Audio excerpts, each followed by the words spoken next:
Another new tool to Rising is the Path Follower event. Although this is an event, we wanted to give it its own lesson so we could give you more details about the tool.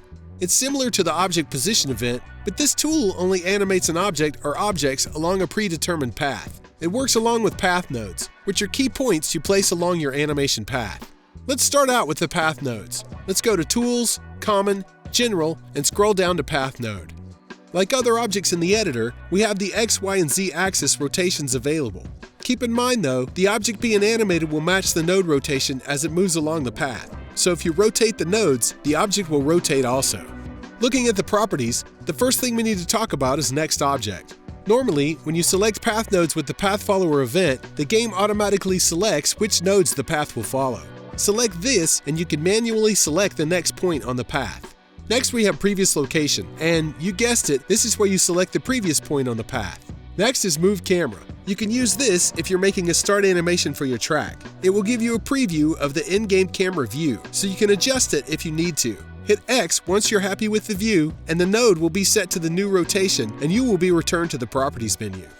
Now let's finish our path. Place as many path nodes as you think you'll need. We can always come back and adjust them later.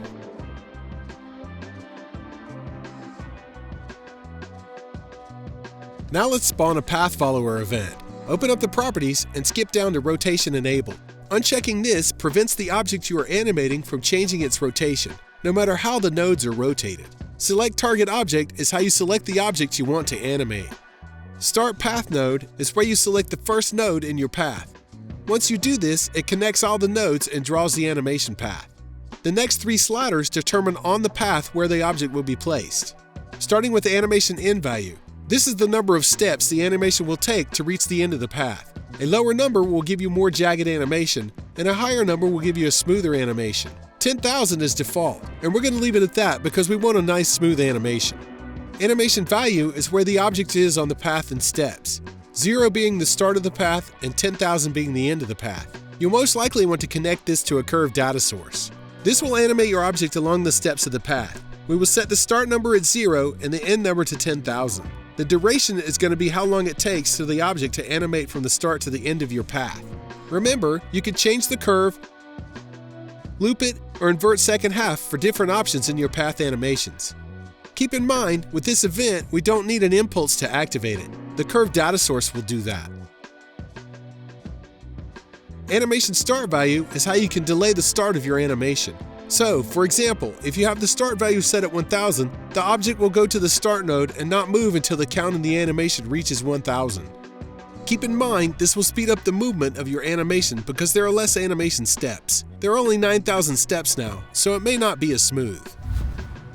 Now remember in the game camera lesson, I said we would talk more about start animations, so let's build one now.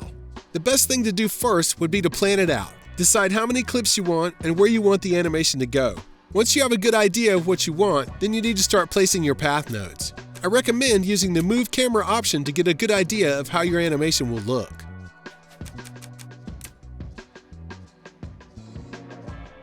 Next, we need to open the properties on the game camera. Go to Advanced Camera Settings and scroll down to Start Animation Type. Let's set it to Custom. Let's leave the number of clips on 1 for now, and the clip transition to none.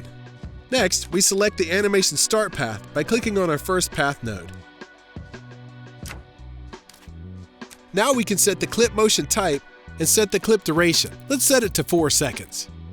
Now don't forget, when you set a start animation, you need to set the countdown delay in track properties. To do this, hit the down arrow on the D-pad and go to Track Settings. Select Game Mode Settings and scroll down to Countdown Delay. Let's set it to 4 seconds to match our animation length. Now let's give it a test. Click R3 at the start of the track to test your animations.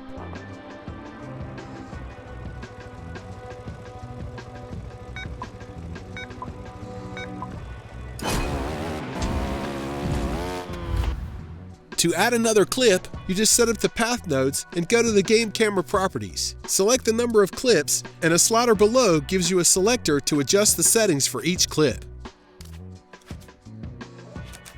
Also, don't forget to adjust your countdown delay to match the total times for each clip.